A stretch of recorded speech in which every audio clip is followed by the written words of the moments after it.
Bom, falência. Falência está devidamente regrada pela Lei 11.101, de 2005, no capítulo 5, entre os artigos 75 e 160 desta lei.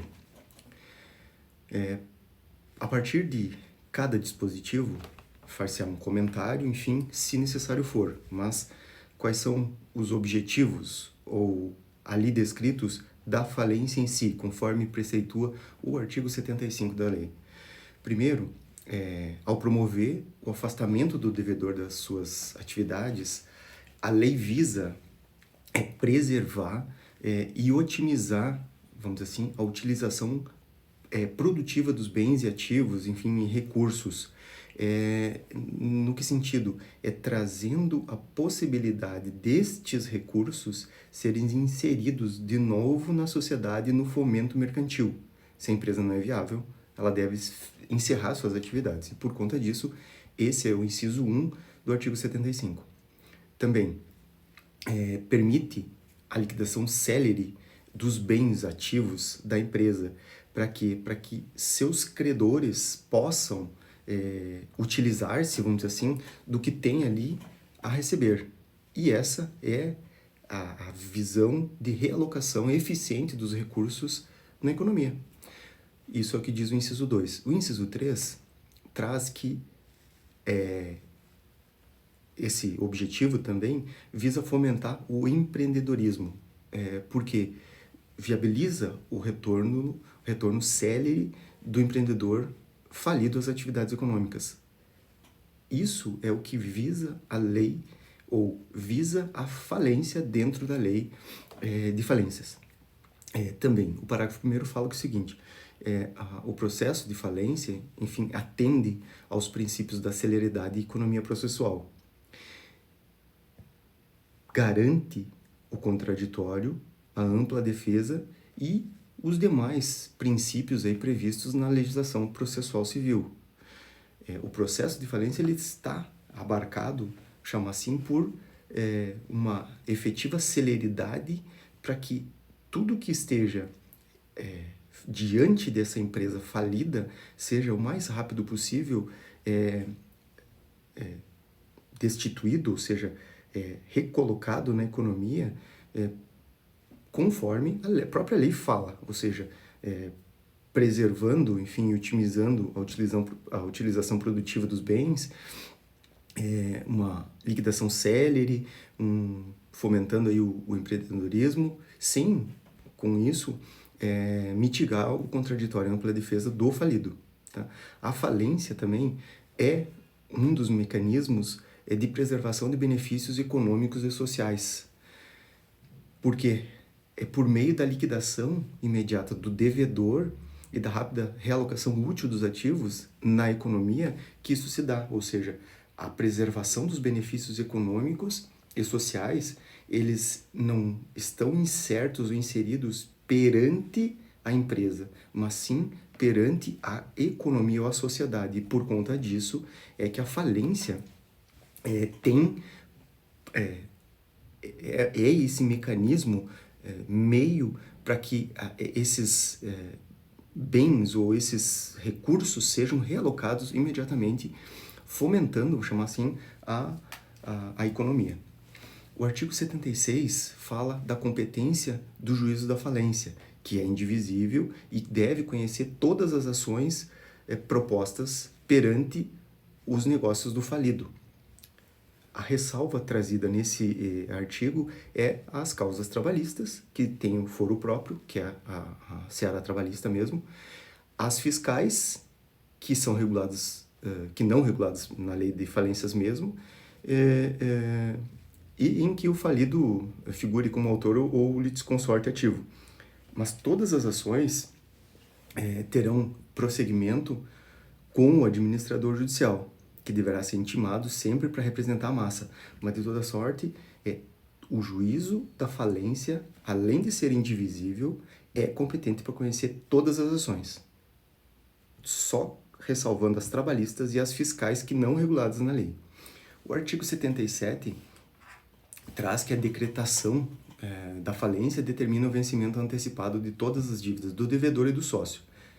Do sócio ilimitada e solidariamente responsável, abatendo-se os juros, converte todos os créditos em moeda estrangeira em moeda do país, pelo câmbio do dia, enfim. Mas a decretação da falência determina o vencimento antecipado de todos os débitos do devedor e do sócio que seja ilimitado e solidário. Os pedidos, o artigo 78, traz que os pedidos de falência estão sujeitos à distribuição obrigatória, respeitada a ordem de apresentação, e todas as ações que devam ser propostas no juízo da falência estão sujeitas à distribuição por dependência, ou seja, o juízo de falência, ele é indivisível, e por conta disso, tudo que fizer menção à falência está adstrito ao próprio processo e ao próprio juízo da falência. O processo de falência e os incidentes preferem a todos os outros, na ordem dos feitos, em qualquer instância. Então, por conta disso, o pedido de falência ou todos os incidentes dali advindo, impugnações e tudo mais, habilitações, têm preferência no foro da falência e no juízo competente. Considera-se habilitados, então, todos os créditos remanescentes da recuperação quando definitivamente incluídos no quadro geral de credores, tendo prosseguimento as habilitações que estejam em curso. Ou seja, o artigo 80 traz que considerar-se-á todos os habilitados os créditos remanescentes da recuperação, caso essa seja convolada em falência. O artigo 81 faz menção de que a decisão que decreta a falência da sociedade com sócios ilimitadamente responsáveis também acarreta a falência destes, ou seja, ao se decretar a falência da sociedade, os sócios que são ilimitados responsáveis também terão a sua falência decretada, ficando aí sujeito a todos os efeitos jurídicos produzidos da própria falência. Também, o sócio que tenha se retirado ou tenha sido excluído da sociedade há menos de 2 anos, quanto às dívidas ainda existentes na data do arquivamento, também vai ficar,